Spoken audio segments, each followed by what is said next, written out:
Encyclopedia Britannica has an entry on the Mahdi, and it begins by saying that even though the Mahdi is not mentioned in the Quran and there is no authentic hadith concerning the Mahdi, it is still a central belief for the Shias. This is how it begins, and it is a source that is used by widely in universities as a reference. If you look at Wikipedia, for example, Wikipedia's entry on the Mahdi, it starts by saying there is no mention of the Mahdi in the Quran, and the most authentic source of hadith in Muslims, which is Sahih Bukhari, does not have a single hadith about the Mahdi, and therefore this concept of the Mahdi was forged and it has no validity. Yes, it is true that the name Mahdi is not mentioned in the Quran, but the word Mahdi itself means one who is guided by Allah. Even if it was mentioned, it would be very easy for individuals to say, well, this is not the individual that is being referred to. I can give you a very simple example. One of the names of the Imam is Baqiyatullah. In the Quran, there is a verse that says, Baqiyatullahi khayrun lakum. The remnant of Allah is better for you if only you knew.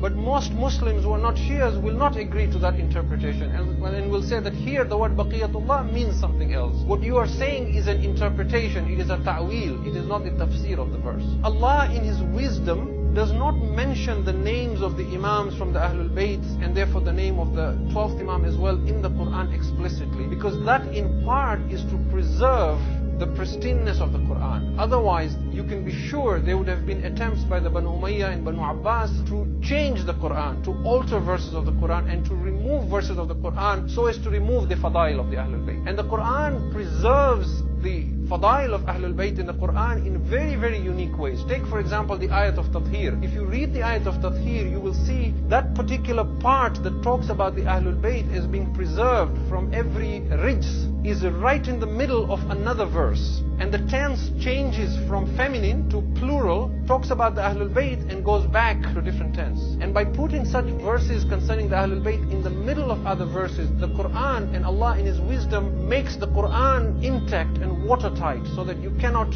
mess around with the verses of Quran and yet you cannot remove the fadail of the Ahlul Bayt. So there's very good reasons why the Mahdi would not be mentioned by name in the Quran. Even if he was mentioned, that would not necessarily be an argument that would be accepted. You will find that many verses require a certain interpretation to understand that this verse refers to the Imam. And that is why people who want to doubt in the Imam will reject that interpretation of the Quran. As for example, the verse I just recited, Baqiyatullahi khayrun lakum. Or for example, a popular verse that you will hear time and again is وَنُرِيدُ أَن نَمُنَّ عَلَى الَّذِينَ اسْتُضْعِفُوا فِي الْأَرْضِ وَنَجْعَلَهُمْ أَئِمَّةً وَنَجْعَلَهُمُ الْوَارِثِينَ. And we desired that we should favor those who are oppressed in the land and to make them the Imams and to make them the inheritors of the earth. Now this verse is explained in relation to the Imam, that he shall be the inheritor of the earth. But individuals would reject this and say, well, this is what this verse refers to, because this comes after some verses concerning the Banu Israel, and this is not in reference to the Mahdi, and so on and so forth. What I'm trying to get at is, even if we